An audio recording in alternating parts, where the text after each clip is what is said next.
Assalamualaikum warahmatullahi wabarakatuh. Perkenalkan, nama saya Ayu Ashari Nasution. Saya dari jurusan Hukum Ekonomi Syariah semester 4 ruangan G.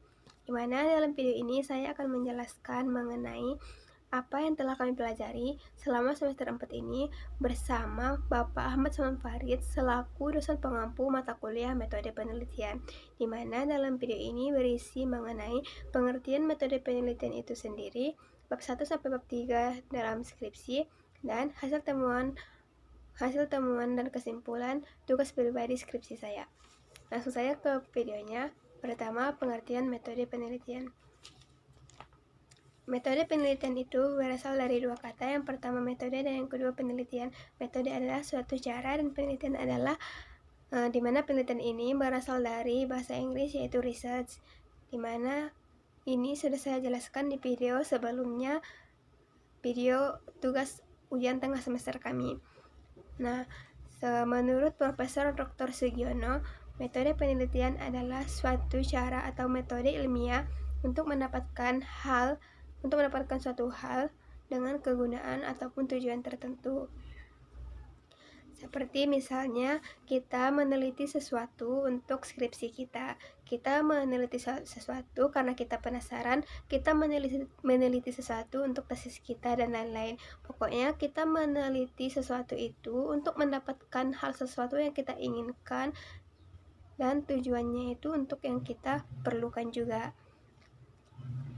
Setelah itu kita beralih ke bab 1 dalam skripsi. Bab 1 dalam skripsi itu berisi setidaknya 5 pembahasan. Yang pertama itu latar belakang. Latar belakang ini adalah suatu hal yang pertama dalam bab 1, mana ini merupakan pendahuluan, karena latar belakang ini perlu untuk pembahasan, karena jika kita membahas sesuatu pasti ada latar belakang terjadinya hal tersebut. Yang kedua itu rumusan masalah. Rumusan masalah adalah apa yang akan kita bahas dalam pembahasan atau isi dan pembahasan nanti di bab 4. Intinya, di rumusan masalah ini kita akan membuat suatu pertanyaan. Nah, pertanyaan ini akan kita jawab di pembahasan ataupun isi. Pokoknya nanti kita akan jawab rumusan masalah ini di bab 4. Yang ketiga itu tujuan dan manfaat. Segala sesuatu itu mempunyai tujuan dan manfaat. Kita melakukan itu ada tujuan maupun manfaatnya. Seperti saya melakukan video ini, tujuannya adalah untuk ujian akhir semester saya. Nah, begitu juga dengan penelitian. Penelitian itu memiliki tujuan dan manfaat tertentu. Misalnya kita meneliti sesuatu. Misalnya kita meneliti jagung. Sebenarnya kita meneliti jagung ini tujuannya untuk apa? Bisa jadi untuk menambah pengetahuan kita sendiri, atau bisa jadi karena kita ingin membuka sebuah kebun jagung atau yang lain-lain sebagainya. Pokoknya segala sesuatu termasuk penelitian itu memiliki tujuan dan manfaat sendiri. Nah, yang keempat itu ruang lingkup penelitian. Seberapa besarkah ruang lingkup yang akan kita teliti? Misalnya kita meneliti sesuatu, dari mana sampai mana kita akan meneliti sesuatu hal tersebut. Nah, yang kelima itu sistematika penelitian. Sistematika penelitian itu terdiri dari bab 1 pendahuluan, bab 2 landasan teori, bab 3 metode penelitian, bab 4 pembahasan dan isi, dan bab 5 kesimpulan dan saran. Nah, yang 5 bab ini merupakan sistematika sebuah penelitian. Dan 5 poin ini masuk ke dalam bab 1 pendahuluan. Yang pertama tadi latar belakang, yang kedua rumusan masalah, yang ketiga tujuan dan manfaat, yang keempat ruang lingkup penelitian, dan yang kelima sistematika penulisan. Setelah bab 1 pendahuluan, kita beralih ke bab 2 landasan teori. Di sini saya akan menjelaskan pertama kali landasan teori. Mana landasan teori itu adalah seperangkat definisi, konsep, serta proposisi yang telah disusun rapi serta sistematis tentang variabel-variabel dalam sebuah penelitian. Maksudnya, landasan teori ini sudah ada seperangkat konsep variabel yang akan kita teliti. Misalnya, landasan teori ini sudah memiliki konsep tersendiri, seperti contoh skripsi saya membuat skripsi itu tentang aliran sesat. Berarti di dalam landasan teori ini sudah ada konsep mengenai aliran sesat itu sendiri, seperti pengertian aliran sesat itu sendiri, bagaimana bisa terjadi aliran sesat itu sendiri, bagaimana cara penanggulangan aliran sesat itu sendiri. Pokoknya dia sudah berbentuk konsep yang akan disusun di landasan teori ini. Landasan teori ini sebenarnya sama dengan kerangka teori. Dia sama, landasan teori dan kerangka teori itu sama, di mana teori ini berfungsi pertama meringkas dan juga menyusun pengetahuan yang ada. Berarti landasan teori ini tuh fungsinya meringkas dan menyusun. Kita ringkas dulu penelitian kita ini di landasan teori, baru kita jelaskan nanti di bab selanjutnya. Pokoknya di bab 2 ini, di landasan teori ini, kita meringkas dan menyusun apa yang akan ingin kita bahas di bab selanjutnya. Di bab 2 ini kita meringkas dahulu, baru kita jelaskan di bab selanjutnya. Dan yang kedua, memberikan keterangan secara sementara tentang peristiwa dan juga hubungan yang sedang diteliti. Nah, katanya memberikan keterangan secara sementara, karena tadi kita hanya meringkas, kita hanya menyusun, jadi kita memberikan informasinya itu masih secara sementara, karena tadi di awal kita masih menyusun, kita masih meringkas, kita belum membahas.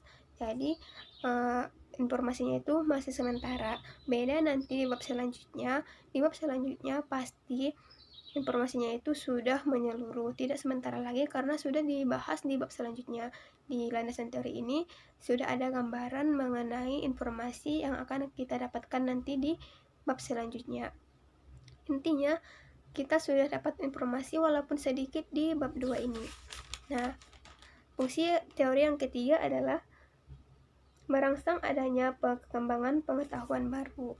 Di landasan teori ini, disinilah adanya perkembangan pengetahuan baru. Jika ada pengetahuan baru yang muncul di dalam pikiran kita akan membahasnya nanti di bab selanjutnya. Karena perkembangan pengetahuan baru ini akan muncul di bab 2, tidak di bab 1 ataupun bab 3 ataupun bab seterusnya. Selesai di bab 2, kita langsung ke bab 3. Di bab 3 itu adalah metode penelitian. Metode penelitian itu sendiri adalah suatu kegiatan ilmiah yang dilakukan dengan teknik yang teliti dan sistematik. Di mana dalam bab 3 metode penelitian ini terdiri dari satu, pendekatan dan jenis penelitian. Maksudnya, pendekatan apa yang kita lakukan untuk penelitian kita ini, dan jenisnya itu apa. Misalnya, dalam hal skripsi pribadi saya kemarin, pendekatan yang saya lakukan adalah pendekatan kualitatif. Maksudnya, saya meneliti itu melalui narasi ataupun deskripsi, bukan melalui angka-angka. Lalu, jenis penelitiannya itu saya menggunakan jenis penelitian studi kasus, karena ini merupakan kasus, aliran sesat ini merupakan kasus, jadi saya menggunakan studi kasus untuk jenis penelitian ini. Terserah kepada teman-teman, dilihat dari penelitian kita apakah cocok untuk kualitatif atau studi kasus. Karena sebenarnya pendekatan penelitian ini ada banyak, tapi yang paling sering digunakan orang adalah kualitatif dan kuantitatif. Kalau skripsi saya kemarin itu menggunakan pendekatan kualitatif, bisa jadi teman-teman sekalian menggunakan pendekatan kuantitatif. Itu tergantung penelitian apa yang akan kita teliti nantinya. Misalnya jika kita ingin meneliti tentang penduduk di seluruh Indonesia, ada baiknya kita menggunakan pendekatan kuantitatif, karena itu akan berhubungan dengan angka-angka. Karena kalau misalnya kita menggunakan kualitatif, pasti akan susah dan ribet nantinya. Pokoknya apapun yang bisa apapun yang menggunakan angka-angka, kita baiknya menggunakan kuantitatif agar penelitian kita itu lebih mudah dan tidak ribet. Kalau ada yang mudah, kenapa harus yang susah? Lalu yang kedua, waktu lokasi penelitian.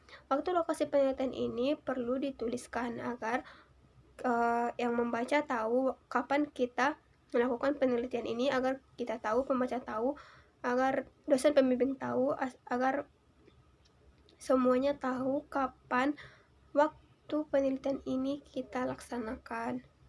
Misalnya waktu penelitian ini kita laksanakan pada tanggal 20 Mei tahun 2020 dan sebagainya. Pokoknya di bab 3 inilah kita menuliskan waktu penelitian kita itu kapan kita lakukan.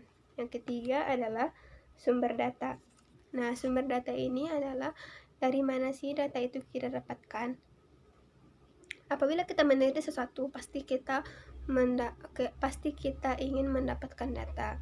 Nah, untuk mendapatkan data ini kita perlu sumber data. Sumber data ini bisa berupa person, place, atau phone paper, yaitu konsep 3V. Person itu orang, place yaitu tempat, paper yaitu surat-surat atau dokumen-dokumen yang telah menjelaskan tentang apa yang mau kita teliti tersebut. Misalnya, kita meneliti sesuatu, kita ingin mendapatkan sumber datanya itu dari orang, berarti kita harus bertanya kepada orang di sekitaran apa yang ingin kita teliti tersebut. Misalnya saya meneliti aliran sesat yang berada di Desa Rumbio. Nah, sumber data yang harus saya dapatkan itu berarti berasal dari sekitaran Rumbio ini, orang yang berasal dari sekitaran Rumbio ini. Apabila saya ingin meneliti tentang aliran sesat yang ada di Rumbio, tapi saya bertanya kepada orang yang ada di Jakarta, kan nggak nyambung. Jadi apabila saya ingin meneliti di Rumbio, saya harus bertanya kepada orang yang tempat tinggalnya bersekitar di Rumbio. Yang kedua itu place, tempat. Apabila kita meneliti sesuatu, kita bertanya ke tempatnya, misalnya langsung ke tempat terjadinya kasus aliran sesat ini, kita bisa bertanya ke situ, kita bisa meneliti langsung ke situ, kita bisa melihat-lihat tempatnya, dan lain-lain sebagainya. Nah, yang ketiga itu paper atau dokumen. Nah, bisa jadi sudah ada orang yang telah meneliti kasus apa yang akan kita teliti tersebut. Jadi kita bisa menggali lagi, kita bisa mendapatkan sumber data lagi dari paper ataupun dokumen orang lain tersebut, tapi tidak dengan menduplikasi atau tidak dengan menciplak karya dia. Kita bisa mendapatkan sumber data dari situ, tapi kita harus mengembangkan dengan pola pikir kita sendiri, bukan semata-mata kita ambil dari situ, kita copy paste langsung ke skripsi kita.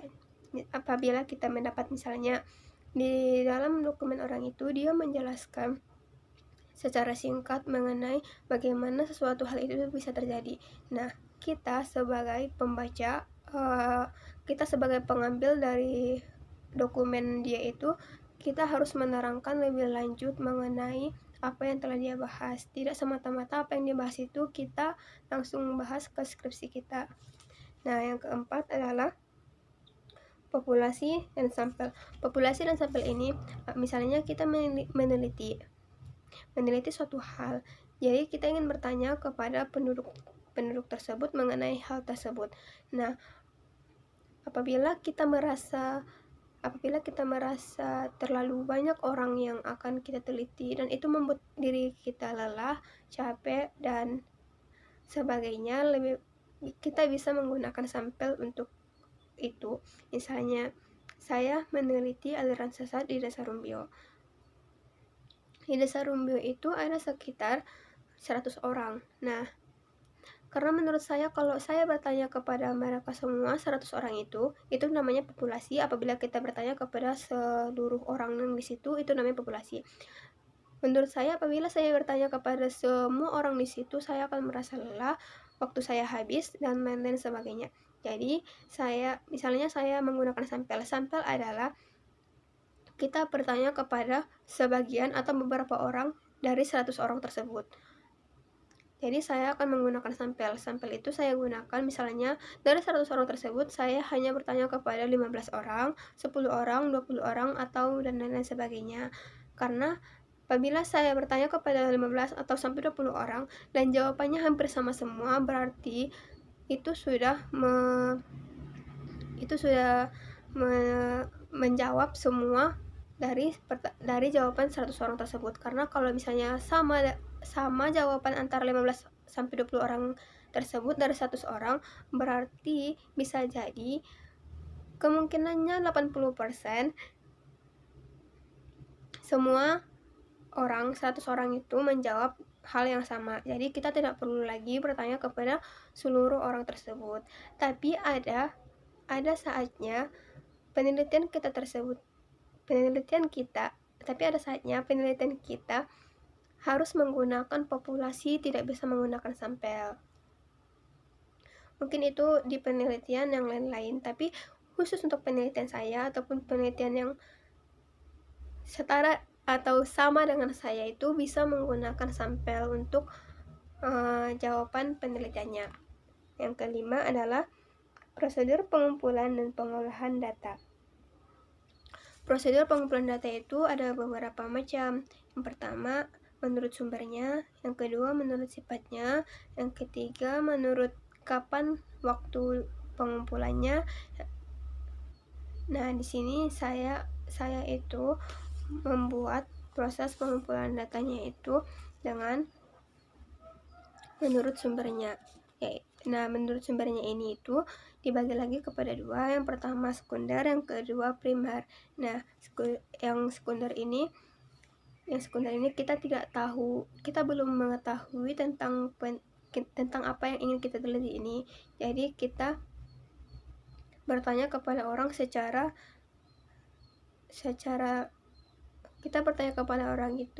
tidak tersusun, belum tersusun sebelumnya, karena kita belum mengetahui apa yang terjadi dalam penelitian kita ini. Beda dengan primer. Jika kita menggunakan primer, kita sudah mengetahui setidaknya sedikit dari penelitian ini. Kita sudah mengetahui apa yang terjadi, kita sudah mengetahui bagaimana bisa terjadi. Pokoknya kita sudah mengetahui sedikit banyaknya penelitian ini. Jadi di primer ini kita bisa menyusun terlebih dahulu pertanyaan-pertanyaan apa yang akan kita sampaikan kepada si penjawab. Lalu dia akan menjawabnya dengan pertanyaan kita yang tersusun tersebut. Pokoknya pertanyaan kita itu sudah rapi tersusun jika kita menggunakan data primer, karena kita sudah mengetahui sebelumnya sedikit banyaknya tentang penelitian yang akan kita teliti tersebut. Nah, karena saya tidak mengetahui sedikit pun tentang yang akan saya teliti ini, makanya saya menggunakan data sekunder, karena saya akan bertanya apapun yang keluar dari pikiran saya, dan saya akan menuliskan apapun yang keluar dari jawaban si penjawab. Jadi jika kita ingin bertanya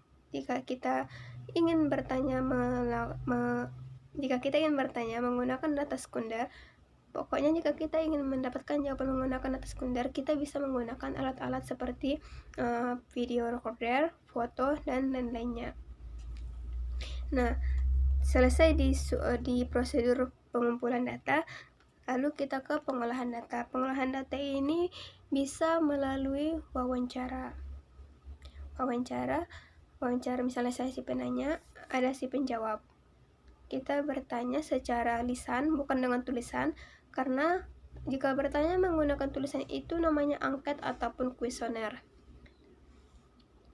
Yang kedua itu observasi. Yang ketiga angket ataupun kuesioner. Seperti yang saya telah jelaskan tadi di awal, angket ataupun kuesioner ini kita bertanya kepada si penjawab tetapi tidak menggunakan lisan. Kita menggunakan tulisan atau kita menggunakan paper, kertas untuk bertanya kepada si penjawab. Kita menggunakan kuesioner ini untuk beberapa orang. Dan yang keempat adalah studi dokumen. Studi dokumen itu sudah ada yang membahas tentang penelitian ini. Kita tinggal menggalinya lagi lebih dalam dan kita tinggal membuatnya ke skripsi kita. Pokoknya kita mendapatkan data kita itu melalui skripsi orang lain, tesis orang lain, ataupun penelitian orang lain. Nah, untuk khusus tugas pribadi saya tersebut, saya menggunakan metode pengumpulan datanya itu melalui wawancara, bukan dengan observasi, bukan dengan kuesioner ataupun studi dokumen. Nah, yang keenam adalah analisis data. Analisis data ini kita menganalisis data-data yang telah kita tuliskan. Nah, di data-data yang telah kita tuliskan tersebut pasti kita dapat informasi baru. Nah, itulah gunanya analisis data. Kita bisa mendapatkan informasi baru dari penganalisisan data-data yang telah kita tuliskan, yang telah kita dapatkan sebelumnya.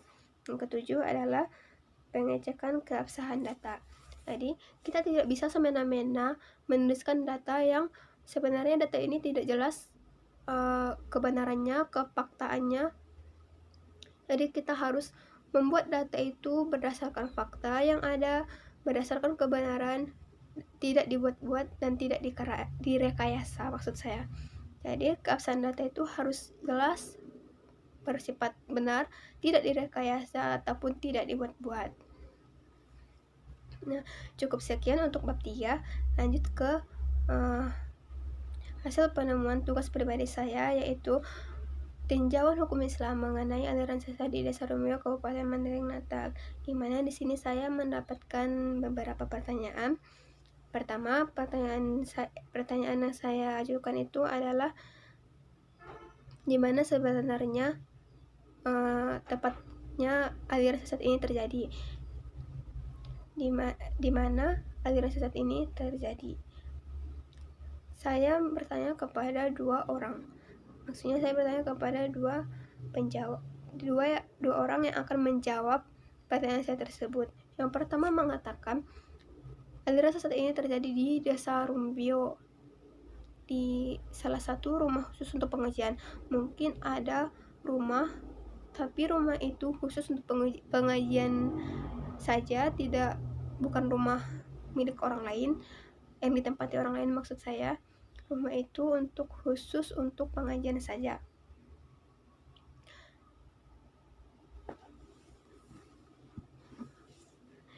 Rumah itu khusus untuk pengajian saja, dan disinilah terjadinya aliran sesat tersebut.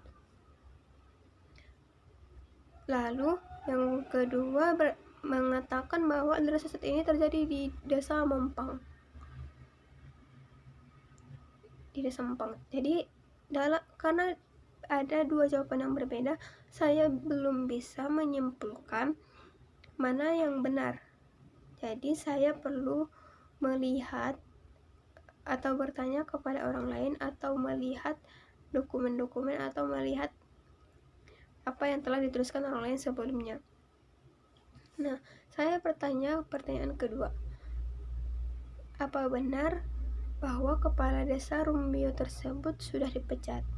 Saya bertanya kepada kedua orang ini, lalu dua orang ini sama-sama menjawab iya.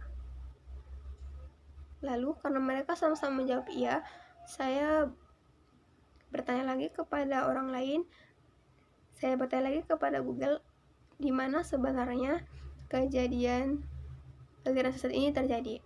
Aliran sesat ini terjadi di Desa Rumbio berdasarkan pendapat orang lain, berdasarkan Google, dan setelah saya cek, memang benar ini ada di Desa Rumbio. Mungkin yang satunya lagi juga kurang mengetahui di mananya di Desa Mampang, jadi mungkin dia sebenarnya tidak mengetahui secara pasti di mana sebenarnya ini terjadi.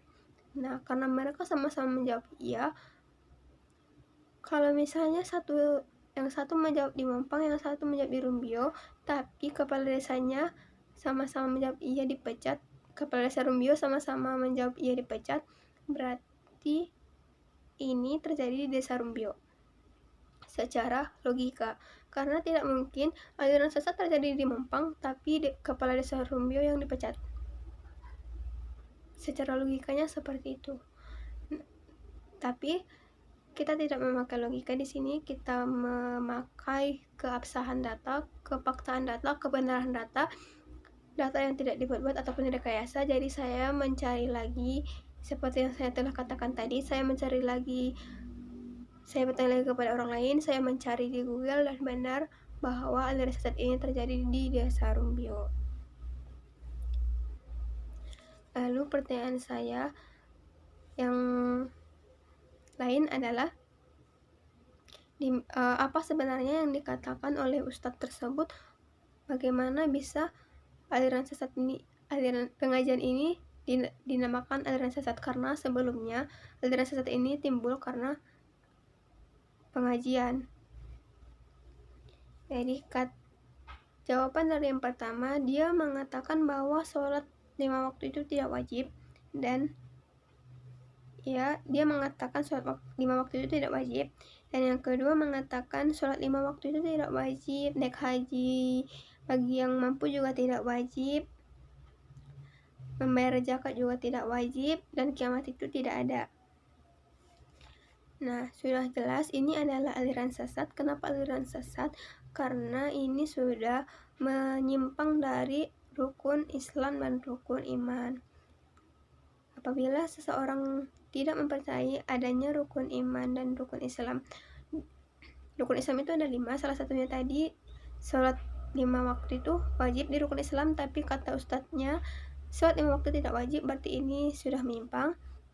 Yang kedua tadi katanya naik haji bagi yang mampu tidak wajib, padahal di rukun Islam yang kelima naik haji bagi yang mampu itu wajib hukumnya. Dia mengatakan tidak wajib, walaupun bagi mampu. Memang bagi orang yang tidak mampu tidak wajib untuk melakukan naik haji, tapi bagi yang mampu itu wajib, karena di rukun Islam yang kelima itu naik haji bagi yang mampu. Apabila dia mengatakan tidak wajib walaupun bagi mampu, berarti itu sudah menyimpang dari rukun Islam. Nah, yang ketiga tadi dia mengatakan bahwa zakat itu tidak ada, padahal di rukun Islam poin keempat ialah membayar zakat, berarti sudah menyimpang lagi dari rukun Islam. Nah, yang keempat tadi katanya kiamat itu tidak ada. Padahal di rukun iman di situ menyebutkan bahwa kita harus mempercayai adanya hari kiamat. Berarti yang dikatakan Ustaz tadi sudah menyimpang dari rukun iman. Sedangkan rukun iman dan rukun Islam adalah dua landasan dari keimanan seseorang.